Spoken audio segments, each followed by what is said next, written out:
The Boston summer clung heavily to the air, and Amy Collins kept her apartment air conditioner running at full blast as she worked on her Macintosh, the bright screen displaying the website design she had been building for a new client. She had slowly been carving out a reputation as a freelance web designer, and though the work was demanding, she loved it. From the living room sofa, her husband Thomas called out, "Honey, there's a message from my mother."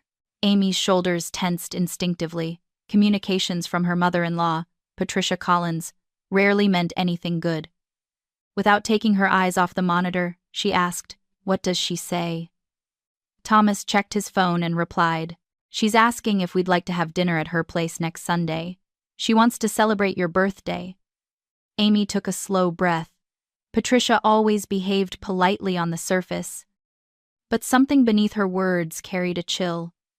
Even after 3 years of marriage, Amy had never felt genuine warmth from her mother-in-law. "I'll go if you want to," Amy answered, turning to look at her husband. He looked genuinely pleased.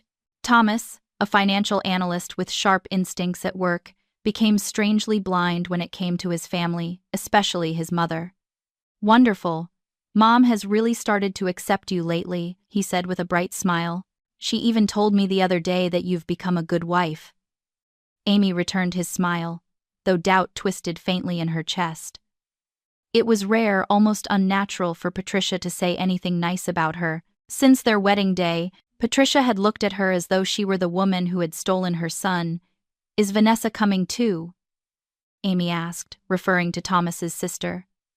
"Oh, of course," Thomas said casually. "She's been living at Mom's place lately." Vanessa had drifted from one job to another after college and eventually moved back home. But what bothered Amy more than Vanessa's lack of direction was the icy jealousy in the younger woman's gaze, a silent resentment she never bothered to hide. "All right," Amy sighed. "Should we bring anything?" "No. Mom says she'll prepare everything. She also mentioned she's getting a special present ready for you."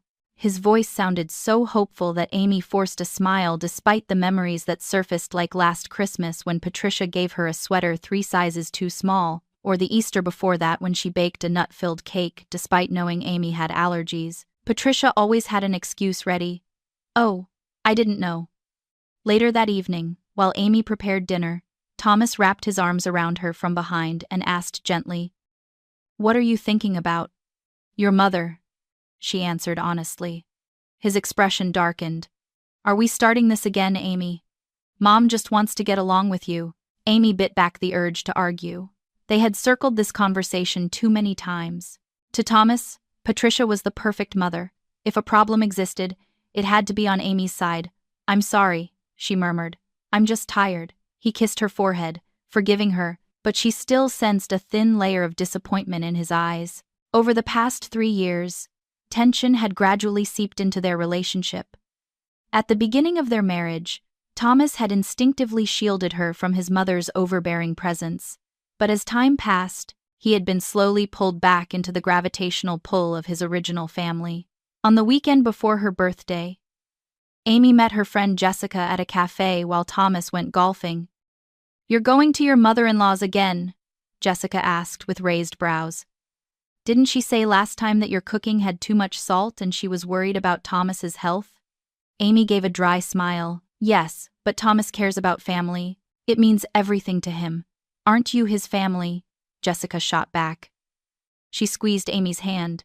"Be careful. I don't think Patricia truly accepts you." Amy nodded. She had sensed that herself many times.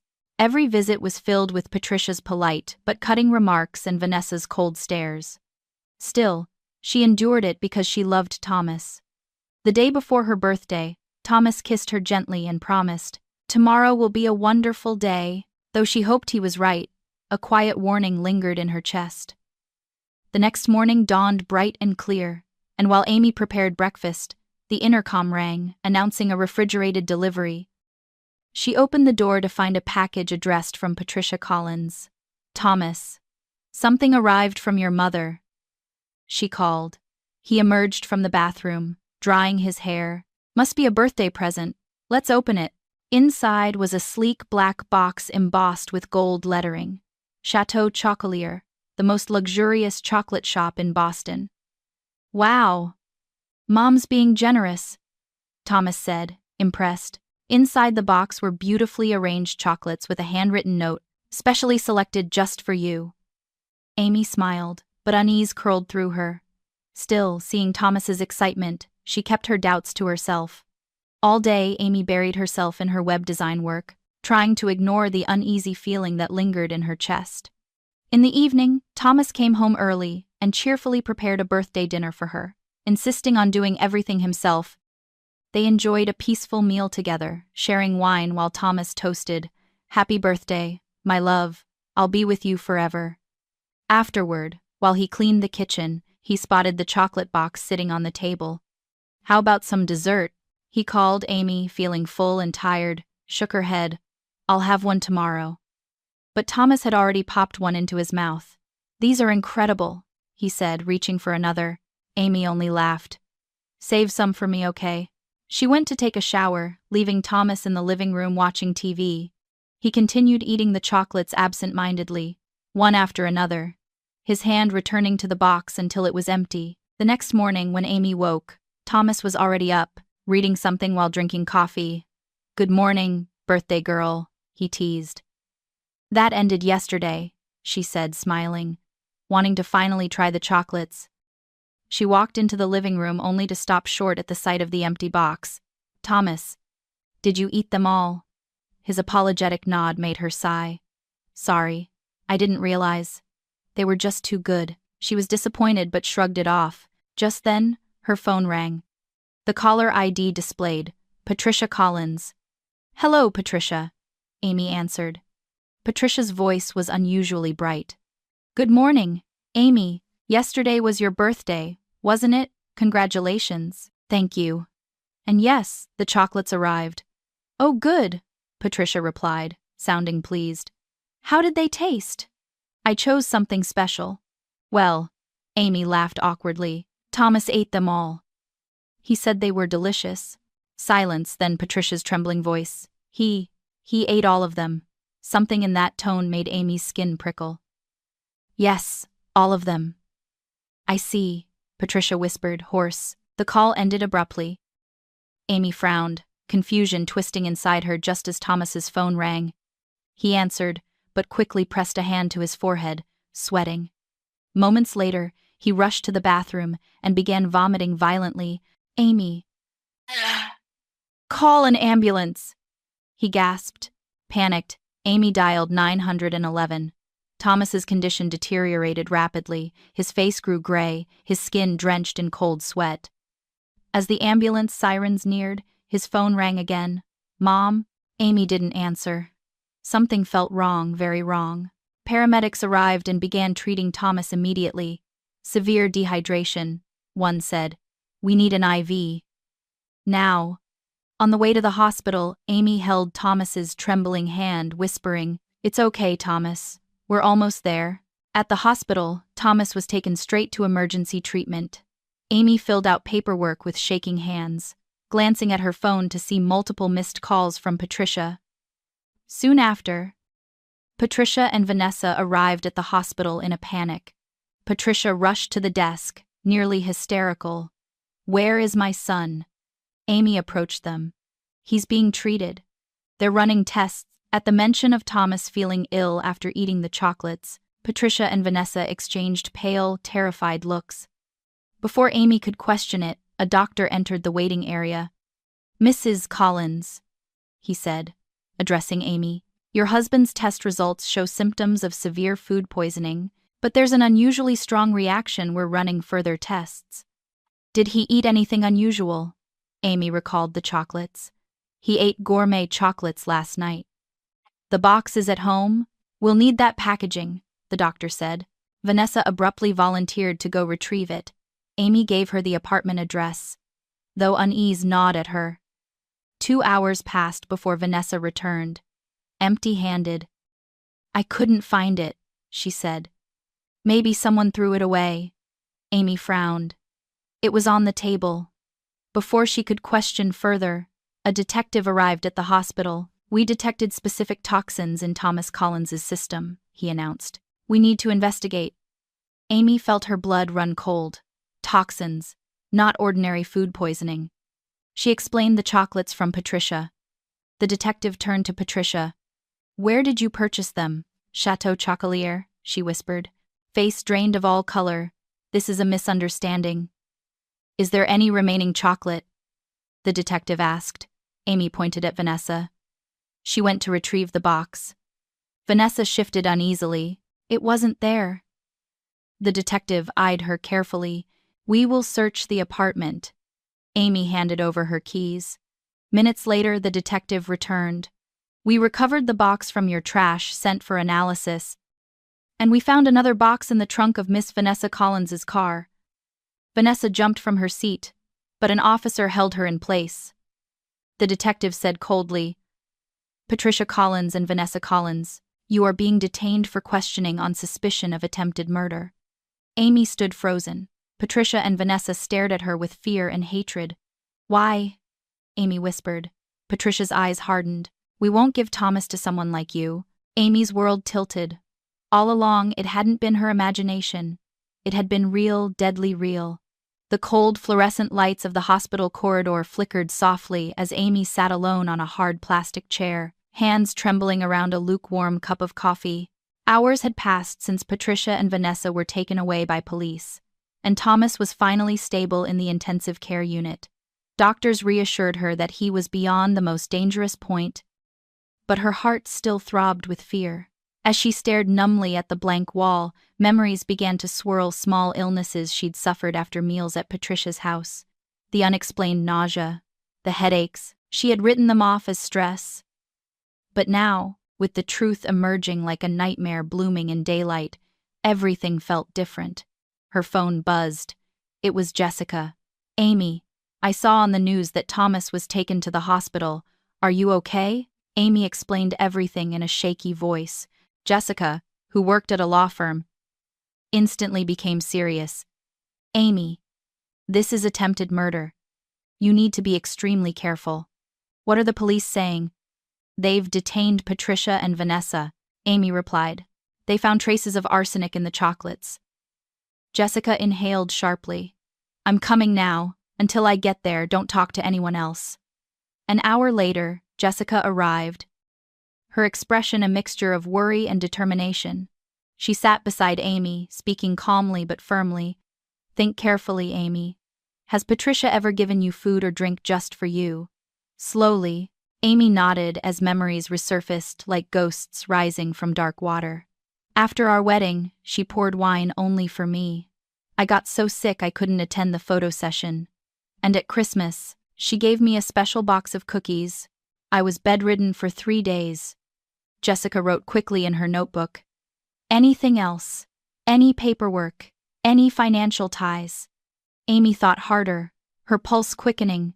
2 weeks ago, Thomas said his company switched his insurance. He said he changed beneficiaries, me and his mother. Jessica's face darkened. And your insurance. I think he said his mother helped handle it. Jessica shut her notebook. Amy, this isn't just poisoning. This is a long-term plan. You must tell the police everything tonight. That night, Amy reported every detail to the detective, every illness, every suspicion, every twisted pattern. He listened intently and nodded. Thank you. This will help with the investigation. A week later, Thomas was discharged. He had lost weight and looked fragile, but he was alive. Amy devoted herself to caring for him. He kept whispering, "Why would Mom do this?" over and over, as if hoping repetition might change reality. But nothing changed. Patricia and Vanessa had been released on bail, and although they tried contacting Thomas, Amy blocked every attempt. She needed him safe. 3 days after returning home, Amy made a decision she could no longer avoid. She sat beside Thomas, who was lying exhausted on the sofa. "Thomas," she said softly, "we need to go to your mother's house." He blinked, startled. "Why?" "To find evidence. You know this wasn't the first time. We need answers." Thomas looked away. torn between disbelief and dread. But finally, he nodded. Okay. They drove to Patricia's house the next day. Choosing a time when Patricia and Vanessa would be at their lawyer's office, Thomas unlocked the front door with the spare key. The house was spotless as always, with an eerie quietness lingering in the air. "Search her bedroom and her desk," Amy whispered. Thomas hesitated, guilt clouding his face. "This feels wrong." "Your mother tried to kill me," Amy said bluntly. "This is necessary." They climbed the stairs. Patricia's bedroom was meticulously clean, decorated with family photos, none of which included Amy. Amy searched the closet while Thomas checked the drawer. They found nothing at first until Amy opened the desk drawer Thomas had managed to pry open. Inside were neatly organized documents. One file caught Amy's eye. "Thomas. Look." It was a copy of his new life insurance contract. The beneficiaries listed were Amy and Patricia, but next to Amy's name was a scribbled note. To be changed. Beneath it was Amy's own life insurance policy, one she didn't even remember signing. The beneficiaries, Patricia and Vanessa. Her blood ran cold. "Thomas, this is my insurance.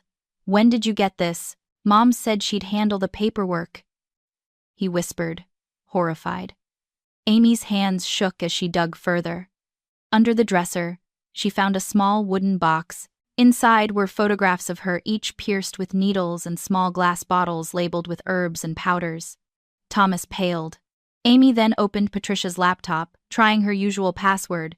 It unlocked instantly. The browsing history made Thomas's knees buckle. Search terms filled the screen. Slow poisoning methods. Undetectable toxins. Life insurance fraud complete guide. Thomas sank into a chair, clutching his head. "I can't believe it. Why would Mom do this?"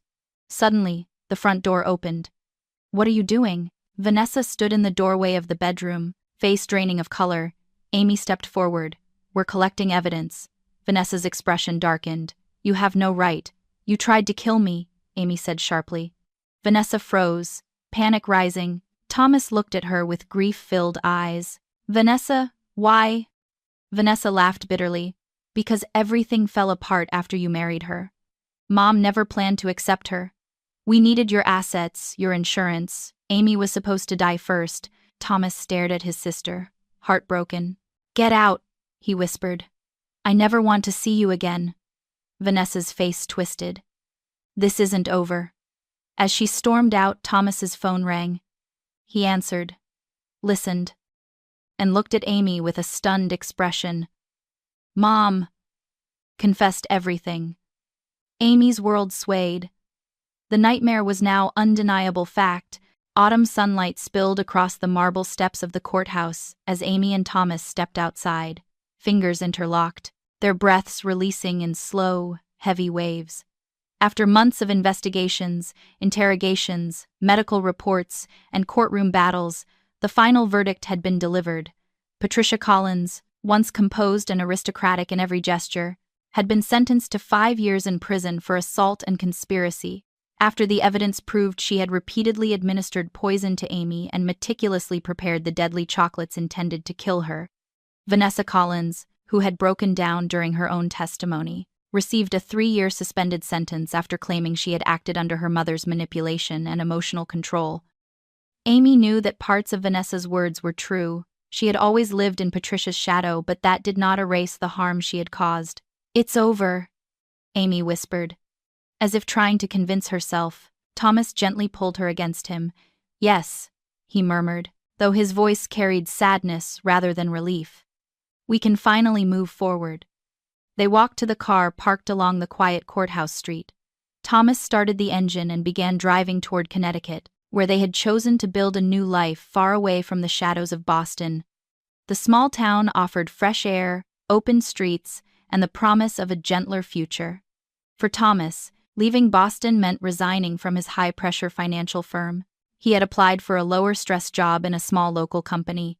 For Amy, it meant rebuilding her web design business from a peaceful home office rather than a city apartment filled with painful memories. Yet, before fully beginning their new life, Thomas insisted on visiting his mother one last time. When they entered the prison visitation room, Patricia looked nothing like the intimidating woman who had dominated every room she walked into. Her hair was disheveled, her posture small, her eyes hollow.